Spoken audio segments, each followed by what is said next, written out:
Chair. Yes, put all that in there. That's good. Okay, go. Good morning. My name is Angela Hall. I am a sixth grade math teacher at Callaway Smith Middle School in Mobile, Alabama. I am also the department chair. I am the PLT facilitator and just all around math junkie. How long have you been teaching? I've been teaching sixth grade math for about 15 years now. Do you have a teaching style? I don't necessarily have a specific teaching style, but I do like to make my class interactive, fun, student-centered, and I try to keep it challenging. Okay. How have you adjusted to the new Common Core standards and tasks? I don't know if you would call it an adjustment, but because a lot of the things that they are requiring teachers to do now, we have somewhat implemented at Callaway Smith Middle School in the past. Now our mindset has changed and had to change, and I think that's across the board for all teachers as they approach Common Core. I think it's important that you are open to doing the task because most of our children in sixth grade, they're not problem solvers to their knowledge. You have to open their minds to the fact that every day you're solving some sort of problem, and you just target and steer that enthusiasm and that energy towards actually solving math problems and everyday problems. So that's really the biggest thing that we've had to change. We are not lecturing to the children anymore. We are actually acting as facilitators, so therefore we have to loose the reins of what we do as a teacher. It's not teacher-centered, it's student-centered, and that's a big change. How do the tasks work in your classroom of 40 children? It's a challenge, but you must set down your rules and your procedures well before you begin any cooperative learning activities. You should also have something in place so that if a student is not productive and not being a productive member of the group, give them some time to themselves to think about it, but please do allow them to come back after a certain amount of time. You must also be prepared to monitor and walk, and you may have to tweak the task so it fits 40 children and not 20 to 25 children. And that can be a challenge, but it can be done with a little forethought. Okay.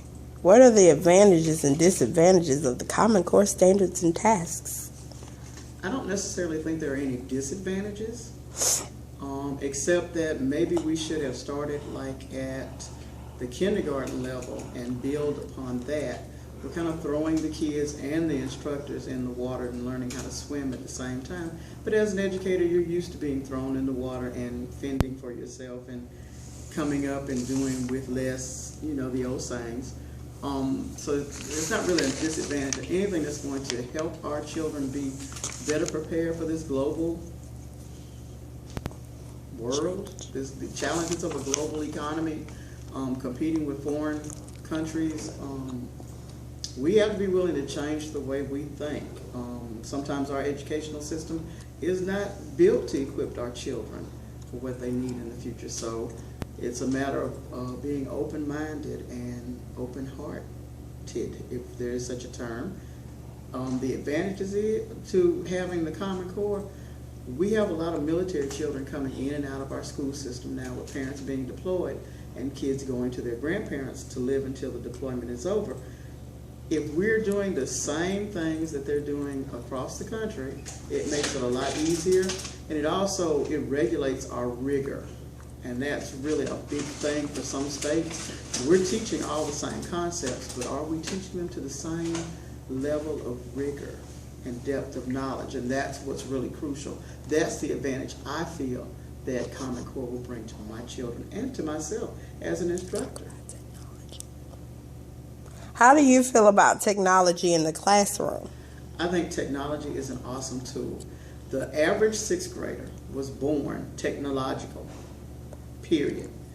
We have to be willing to incorporate old school teaching with the new school technology to make a wonderful, wonderful Android, if you like, of a student. There are some things that we have to eliminate because it's redundant. We don't need to do it that way anymore. With technology, the only drawback I see would be allowing students to bring their own devices because of some of the school system regulations, and you have to be willing to monitor. I don't think it's a wise idea for the schools to buy all of the equipment because, let's face it, there's no money. So we kind of have to go to BYOD, as we call it in our school system, bring your own device. But as a teacher, as an administrator, as a school board member, as a supervisor, you have to also have something in place to safeguard the children as they use the devices. Okay. With technology being something that we're incorporating in our classrooms, how do you feel teaching will change in the next 10 years? I think at some point we have to face the reality that a number of our students will not be in a classroom with us. We'll have distance learning classes, which can be beneficial for some children, but can be non-beneficial for others. There are students who need a human teaching them and not a distant human. But I think it's going to be to our advantage. It's going to save the country a lot of money, and we may be able to get a lot of things more, done quicker with technology in hand. Okay. Thank you, Ms. Hall. You're welcome.